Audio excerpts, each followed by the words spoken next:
திரு அங்கமாலை பாடல் 2.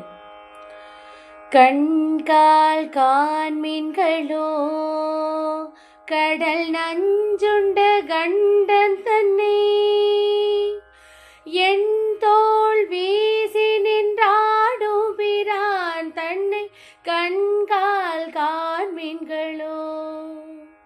பாடல் விளக்கம். கண்களே பார்க்கடலில் எழுந்த நஞ்சினை உண்டதால் நீல நிறம் கொண்ட கழுத்தை உடையவனும் 8 தோள்களை வீசி நின்றாடுபவனும் ஆகிய சிவபிரானை நீங்கள் காணுங்கள். கண்கால் காண்மீன்களோ கடல் நஞ்சுண்ட கண்டன் தன்னை என் தோள் வீசி நின்றாடும் பிரான் தன்னை கண்கால் காண்மீன்களோ. நன்றி.